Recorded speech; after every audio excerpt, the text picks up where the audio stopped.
Drugs ఎవరు వాడినా చట్ట ప్రకారం చర్యలు తీసుకోవాలన్నారు కేటీఆర్. తాను ఎప్పుడైనా డ్రగ్ టెస్టుకు సిద్దమేనన్నారు.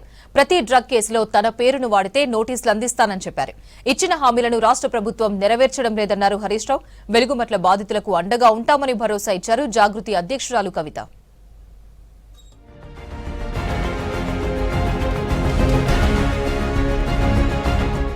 ఎవరైనా డ్రగ్స్ వాడినా అక్రమంగా విక్రయించినా వారికి ఎలాంటి రాజకీయ పలుకుబడి ఉన్నప్పటికీ వారిని చట్ట ప్రకారం కఠినంగా శిక్షించాలన్నారు బీఆర్ఎస్ వర్కింగ్ ప్రెసిడెంట్ కేటీఆర్. తాను ఎప్పుడైనా డ్రగ్స్ టెస్టుకు సిద్ధంగా ఉన్నానంటూ ఎక్స్లో పోస్టు చేశారు.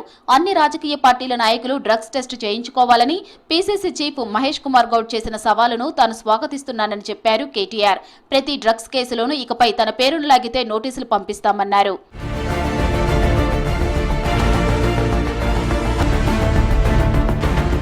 రాష్ట్రంలో సీఎం రేవంత్ రెడ్డి యూపీ తరహా బుల్డోజర్ రాజ్యాన్ని తీసుకొచ్చారని ఆరోపించారు మాజీ మంత్రి సిద్దిపేట ఎమ్మెల్యే హరీష్ రావు. కాంగ్రెస్ ప్రభుత్వం అధికారంలోకి వచ్చి ముస్లిం మైనారిటీలకు ఇచ్చిన ఏ ఒక్క హామీని నెరవేర్చలేదని ఆరోపించారు. హైదరాబాద్ భోలక్పూర్ లో ముస్లింలకు రంజాన్ తోఫాను స్థానిక ఎమ్మెల్యే ముఠా గోపాల్ తో కలిసి పంపిణీ చేశారు హరీష్ రావు. కేసీఆర్ సాబ్ 1 लाख दे रहे शादी मुबारक में, अगर से कांग्रेस जीते तो 1,60,000 देंगे, साथ में 1 तुला सोना भी देंगे बोल के बोले. सोना नहीं है, 1,60,000 नहीं हुआ कुछ. बहुत सारे बात बोले, 1 नहीं 2 नहीं, माइनॉरिटी के लिए सब प्लान लगाएंगे बोल के बोले. 4,000 करोड़ बजट देंगे बोल के बोले. इमाम मौजम साहब का तनखा 12,000 करेंगे बोल के बोले. ఖమ్మం జిల్లా వెలుగుమట్ల బాధితులకు అండగా ఉంటామన్నారు జాగృతి అధ్యక్షురాలు కవిత. రాష్ట్ర ప్రభుత్వం 750 ఇండ్లు కూల్చి కేవలం 350 మందికే పట్టాలు ఇస్తామని చెబుతోందన్నారు.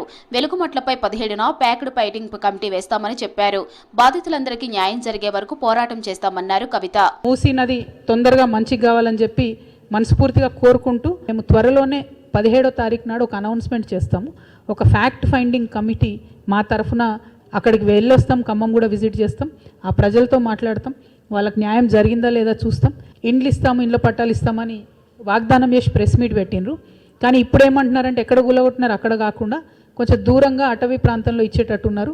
31 ఎకరాల భూదాన్ ల్యాండ్ ఉందో, ఇంకా లెక్క చెప్పని ఇంకొక 30 ఎకరాలు ఉందో, అది మొత్తం కూడా రియల్ ఎస్టేట్ వాళ్ళకి ఇవ్వడానికి అతివేగంగా పనులు జరుగుతున్నాయన్న ఇన్ఫర్మేషన్ గ్రౌండ్ నుంచి వస్తుంది. కాబట్టి 62 ఎకరాలను వదిలే ప్రసక్తే లేదు. రేపటి నుంచి ప్రారంభం కానున్న అసెంబ్లీ సమావేశాలకు బీఆర్ఎస్ సిద్ధమైంది. ప్రజా సమస్యలపై ప్రభుత్వాన్ని నిలదీస్తామన్నారు నేతలు.